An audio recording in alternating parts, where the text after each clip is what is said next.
"Still playing soldier?" The voice sliced through the quiet like a knife across silk. It came from a woman in her 30s, standing just a few feet behind him in the boarding queue. Her tone was laced with mockery, loud enough for others to hear, sharp enough to sting. She smirked and snapped her gum, eyes locked on the frail figure ahead of her. An old man stood completely still, spine straight despite the tremor in his limbs. He held his cap, dark navy with golden thread reading World War II veteran, pressed firmly against his chest. In front of him, just beyond the glass at the gate, a military casket draped in the flag was being loaded onto the cargo bay of the plane. A folded flag resting atop it, framed in solemn light, cast long shadows across the tarmac. The man saluted. His hand trembled slightly, but his fingers held their line, crisp and deliberate. His eyes, glassy with age and memory, never left the sight beyond the window. His breathing was slow, almost reverent, like each breath carried decades of weight he refused to set down. The woman leaned into the arm of the man beside her, who chuckled, lifting his phone casually. "Bet he got that hat off Amazon," he muttered, half laughing, tapping the screen like he was filming something funny to show later. No one laughed with them, not the mother gently holding her child's hand, not the businessman checking his watch, not the older woman seated near the window. There was a stillness, a tension, like a held breath. The old soldier didn't flinch, didn't look their way. He simply held his salute. From the edge of the terminal, a transportation security officer paused in his walk. He stopped mid-step, eyes narrowing toward the commotion. Slowly, silently, he removed his own hat and lowered it to his chest. In the distant coffee lounge, a figure in uniform put down his mug. His eyes locked on the scene. He stood. The atmosphere shifted, something unseen rippling through the morning air, like the whisper of a coming storm. Walter Holloway woke before dawn, just as he always did. The room was still, draped in the pale hush of early morning. Thin light filtered in through the blinds, striping the faded wallpaper of his unit at Rosefield Assisted Living. There was no alarm, just the habit of a body long trained to rise with duty. 96 years had not dulled that instinct. He swung his legs over the side of the bed slowly, steadying himself with one hand on the carved wooden post. His slippers waited below like faithful dogs. He moved with care. His bones ached from the night, and his joints resisted like rusted hinges. But he pressed on, inch by inch, dressing himself with quiet deliberation. Crisp slacks, navy sweater, white undershirt, a polished belt buckle. His fingers lingered over the buttons, not for show, but for precision. The mirror across from him showed a man aged by time but not bent by it.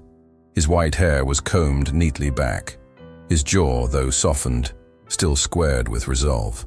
On the dresser, a pair of worn but shining black shoes sat beside a framed photograph. 4 Marines, young, shirtless, grinning in the sun. One wore round glasses, his arm flung around Walter's shoulder like a brother, Buddy Crenshaw. The name was still sacred. The image had yellowed over the decades, but the smiles refused to fade. Walter picked up a brush and ran it over the leather, polishing each toe with reverence. Every Saturday, he did this. Some habits had no expiration. Afterward, he folded his newspaper, precisely, corner to corner, and tucked it under his arm. His bag was already packed by the door, a small overnight satchel. Inside it, one change of clothes, a tin of mints, his identification papers, and an envelope bearing the name of the young soldier he would be accompanying today.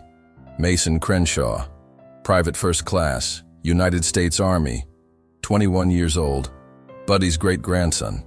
He had never met the boy in life, but he had promised, long ago, to be there if the time ever came. He'd made the vow beneath Normandy sky, kneeling in sand dark with blood, Buddy's hand crushed in his.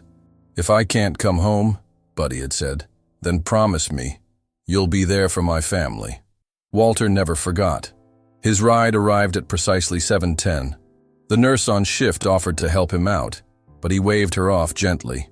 "I've been boarding planes longer than most of you been walking," he said, a smile flickering across his lips. The rideshare driver didn't speak much. Young fellow, maybe in his 20s, played something tinny through the speakers. Walter couldn't place it. The man sighed loudly when Walter took an extra moment to adjust his belt before buckling in. No offer of assistance, just the tap of fingers on the wheel and a glance at his watch. At the airport, Walter moved slowly through the terminal with his cane tapping rhythmically at his side. The lines were long, the chatter unceasing, the neon signs too bright.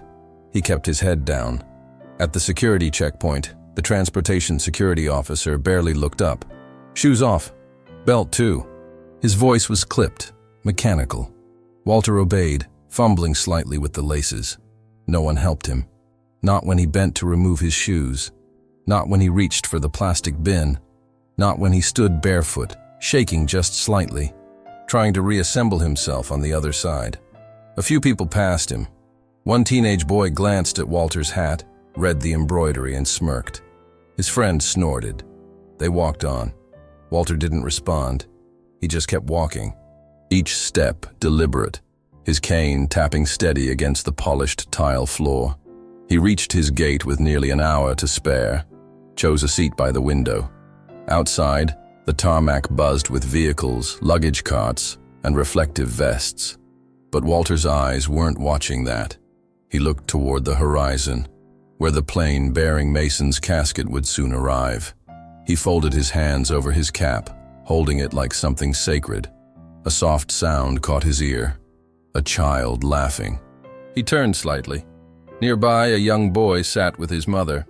The child looked at him and smiled. Walter nodded back, and for a moment, something eased in his chest. He thought of Buddy, of how they'd laughed like that once. Boys trying to be men in a world that didn't wait. In his coat pocket, tucked deep beside his handkerchief, was the chain. The one Buddy had handed him, trembling all those decades ago. A tiny medal still hung from it, tarnished but whole. He rubbed his thumb over it absently, not thinking, just feeling. The boarding announcement came over the speaker, but he did not stand. He waited. He knew what was coming. The escort would bring the casket to the gate. It was part of the process, part of the protocol, and part of the promise. The sound of rubber wheels on the polished tile broke the quiet hum of the terminal. Two uniformed soldiers pushed a cart draped in the American flag. The flag's folds were perfect, tight, dignified, proud, and the casket beneath it gleamed softly under the overhead lights. Walter Holloway stood. It took him effort. His cane steadied one leg while the other strained with memory. He rose slowly, with quiet ceremony, pressing his lips together to hide the tremble in his breath. He removed his cap, gently, as if unwrapping something holy, and held it over his heart. The moment should have held silence, reverence. Instead, laughter rang out. A sharp, brittle sound, too loud, too forced. A young woman with platinum-dyed hair snapped her gum and elbowed the man beside her. She gestured toward Walt. "Oh, come on. Still playing soldier?" The man chuckled, his phone already raised. "Bet he got that hat off Amazon," he muttered, angling for a photo. "Look at him. Thinks he's in a movie." Walter did not turn. His back remained straight. His fingers, trembling just slightly, held the cap firm against his chest. His eyes never left the flag. The casket was wheeled past, slow and steady, flanked by solemn silence from the escort team. A few passengers lowered their voices. One woman placed her hand over her heart instinctively, unsure if it was the right gesture, but feeling something in the air that told her it mattered. The mocking continued. The woman gave an exaggerated bow, clutching an invisible cap to her chest. "Thank you for your service," she called out, voice syrupy and loud. The man next to her doubled over laughing. "Hero in aisle 4, he chortled. A gate attendant noticed. She approached, tentative, professional, her hands clasped politely in front of her. "Please," she said gently, "could I ask you to be respectful?" The woman rolled her eyes. "It's a free country, isn't it?" "Exactly," the man added. "We're just expressing ourselves. Chill out." The attendant didn't press further.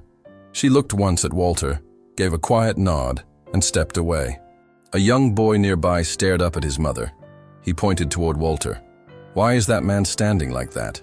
The mother leaned down, whispering something in his ear. The boy looked back at the old soldier, his brows furrowed, not in confusion anymore, but concern. Walter remained still. His shoulders were square, his mouth set in a thin line, but behind his eyes, something stirred.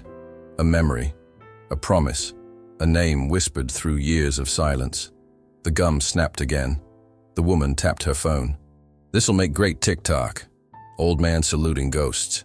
The man beside her added, "Bet he tells people he stormed the beach. Probably worked in laundry or something." Behind them, a business traveler quietly packed up his laptop. A nurse in scrubs frowned but said nothing. Eyes flicked toward the scene, then away. But one man stood by the newsstand, his coffee forgotten in his hand. His gaze was locked on Walter, and the stiffness in his jaw gave him away. His posture, erect, grounded, familiar, was not that of a passerby. His coat sleeve shifted slightly as he brought it to his chest. He recognized the salute. Near the gate doors, the military escort paused. One of the sergeants turned slightly, eyes falling on Walter, the cap, the stillness, and gave the subtlest nod, a silent acknowledgement across generations. The air in the terminal changed. Not everyone noticed. Not yet. But something had begun. Walter didn't speak, didn't glance back. His hand stayed steady, his breath slow, but within him, the metal in his pocket warmed with memory. Not metal, but blood, salt, sacrifice, and sand. The scream of metal against water tore through the morning fog. The sky was a palette of smoke and fire, gray clouds spitting ash over a beach littered with twisted wire, tank traps, and broken prayers. The sea, once blue, had turned a dark rust, pulsing with the churn of boats and men and bullets. Walter Holloway was 19. His boots were too big. His heart thudded so loud he could barely hear the orders.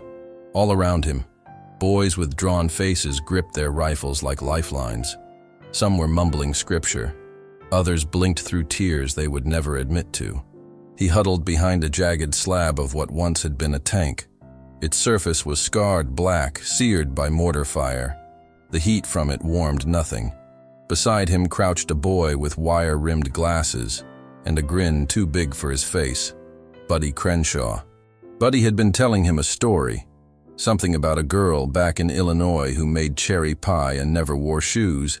When the shell hit the water behind them, they both hit the sand, their bodies instinctively folding in on themselves.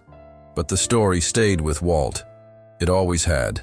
He could still hear Buddy laughing through the blasts, still smell the oil and salt and iron in the air. Their uniforms were already soaked, clinging to their frames like wet canvas. The mud was so thick it sucked at their knees like it didn't want to let them go. Walt looked over. Buddy had gone quiet. He was pulling something from beneath his jacket, a small silver chain with a medal barely bigger than a $50. Its face was etched and worn smooth by time and worry. "If I don't make it," Buddy said, pressing it into Walt's palm, "you give this to my son. He's just 3 now. Name's Peter. Lives with my folks back in Joliet." Walt blinked. "You'll give it to him yourself." Buddy smiled. "Just in case." Before Walt could answer, Buddy moved, rising, sprinting, disappearing into the roar of fire. He vanished over the rise of sand and smoke. Then came the scream. Walt didn't think. He ran, heart beating against his ribs like a drum. He reached Buddy by a twisted nest of wire. Blood pooled fast, hot and dark, seeping into the dirt. "Stay with me," Walt whispered, dragging him backward inch by inch. Buddy's mouth moved, forming a shape Walt never forgot. "Peter," it was the last word he said. Walt held him through the fire, waited until the medics came, waited long after they said he was gone, and he kept the medal.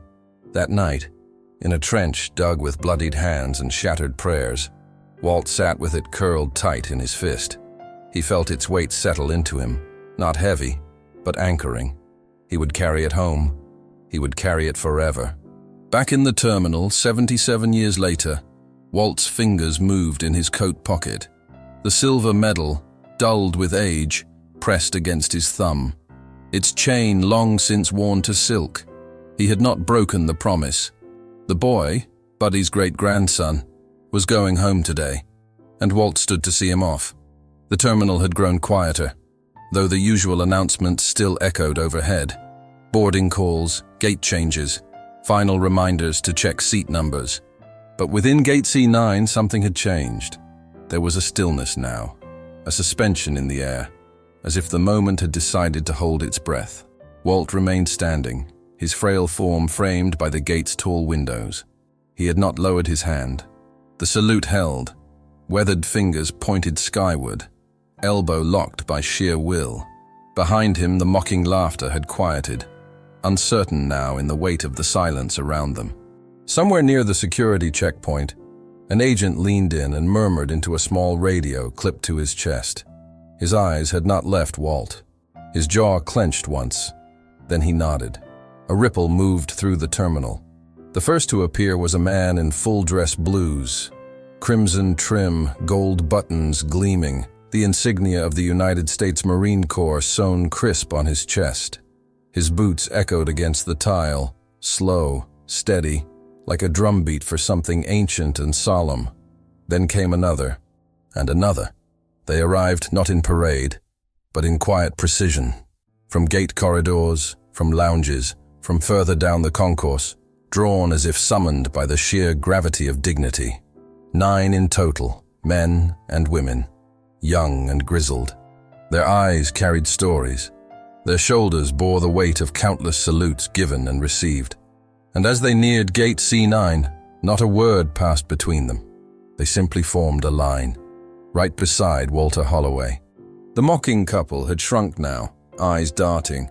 The woman's gum had long since gone still. The phone the man once held for recording had been lowered to his lap, forgotten. They were no longer the center of attention. They had never been. A Marine lieutenant, his ribbons bright, his eyes solemn, took one slow step forward. He raised his hand, a sharp, perfect salute. "Sir," he said softly, "I was told you served with Corporal Buddy Crenshaw." Walt's hand trembled slightly as he lowered his salute. His nod was small, but firm.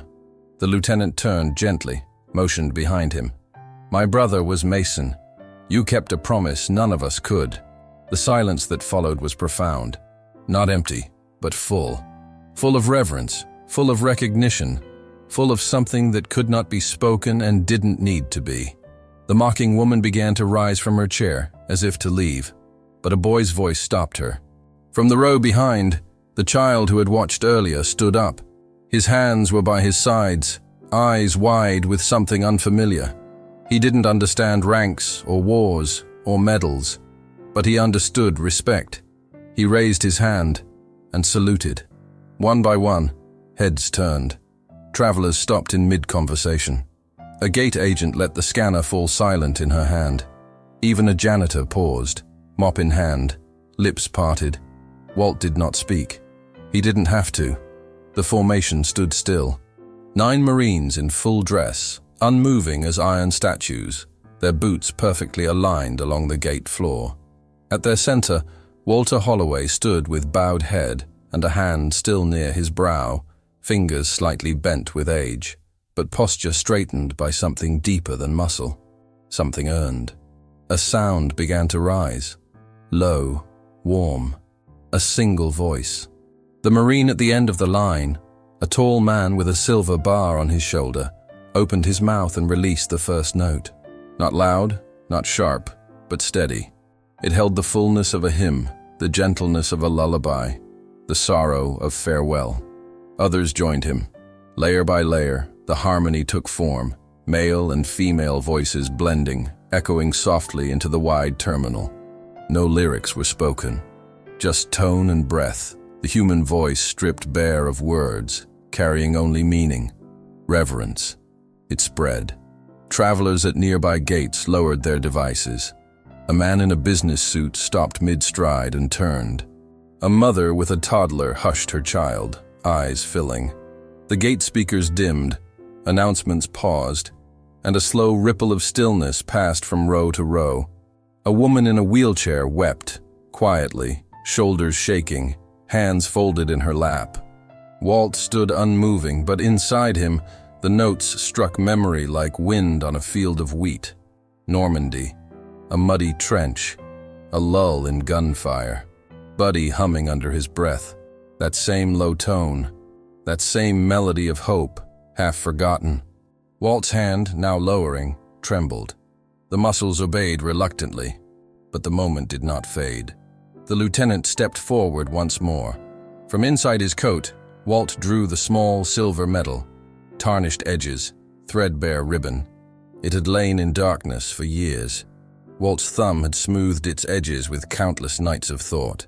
He passed it to the Marine, who took it with both hands. Then, with silent grace, the lieutenant stepped beside the casket, still draped in the stars and stripes, its shape solemn as an altar, and placed the medal atop the fold where Mason Crenshaw's name was written. The singing ceased. For a moment, the terminal felt holy. The gate doors opened. The detail of service members moved slowly, escorting the casket toward the jet bridge. No rush. Each step deliberate, boots echoing lightly. But the passengers did not move. Every man, every woman, in line for boarding, seated by the windows, passing by with bags, turned, adjusted their stance, and aligned themselves, in rows, in perfect stillness, hands at their sides, heads forward.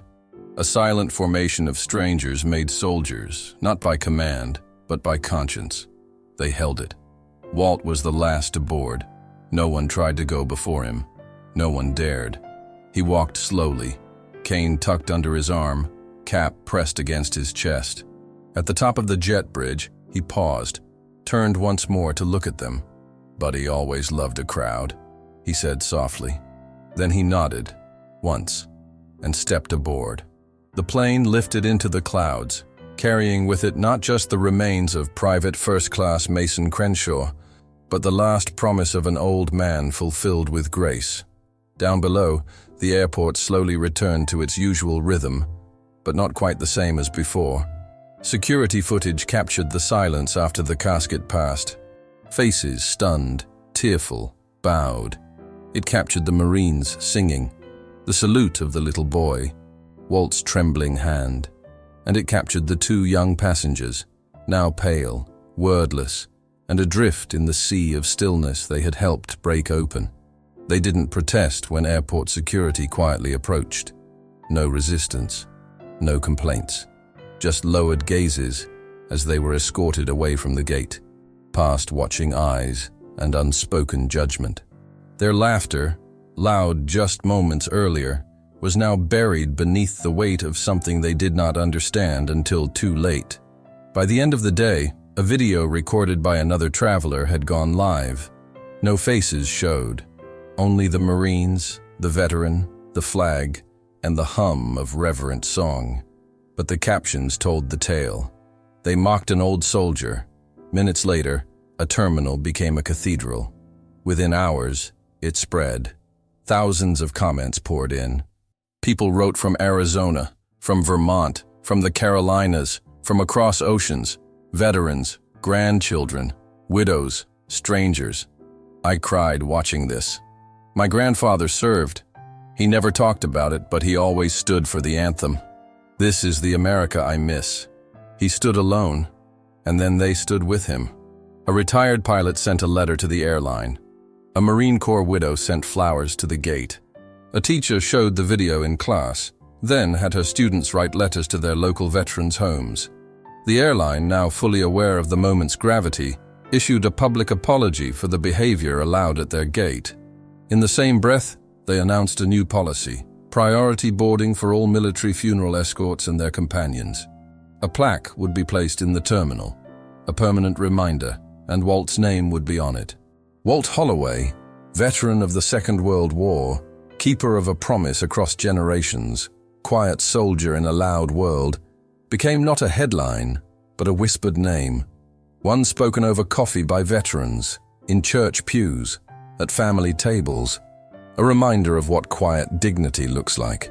That day didn't just honor a fallen Marine. It reminded a country that sometimes the deepest lessons come not from speeches, but from silence, kept with honor. Weeks passed. The seasons leaned into autumn, and the leaves around the assisted living center turned amber and red, falling in slow spirals like soft-breathed memories from a distant past. The air had cooled, but the sun still lingered on the porch where Walt Holloway sat most afternoons, in the same wooden rocker, facing west, toward the flag that hung motionless on a steel pole. There was peace in those hours now. Not the kind that came from quiet alone, but the kind that came when something once unspoken had finally been heard. On the small table beside him sat a single envelope. The handwriting on the front was neat, but unfamiliar. Walt had opened it earlier that day, and inside had been a letter, thick with careful thought, from Mason Crenshaw's parents. They had written to say thank you, not just for accompanying their son, but for keeping a promise that had spanned 3 generations.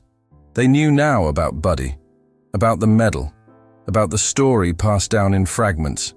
Walt's name had once been just a line in their son's old notebook, Walt Holloway, Normandy.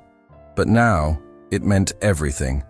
Folded inside the letter was a photo, a newborn, swaddled in a United States Marine Corps blanket, eyes barely open, fists curled against the world.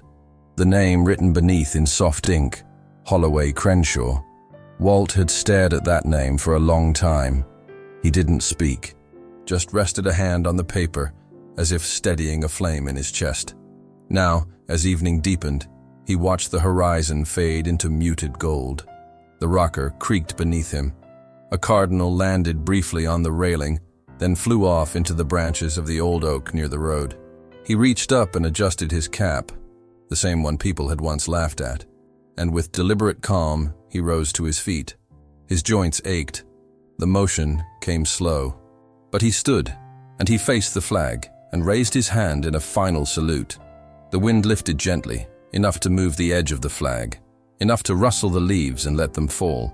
Walt held the salute a long time, and then, in the hush of twilight, he lowered it. Not as a goodbye, but as a promise kept once more. The sun disappeared behind the trees, and for once, the silence was full. If stories like this resonate with your heart, like and subscribe for more untold moments of honor and kindness. Let us know where you are watching from, and if this moment brought back memories you carry with you. The best way to honor their memory is to keep listening. Click on the suggested video now, and we'll walk together through another untold chapter of courage and sacrifice.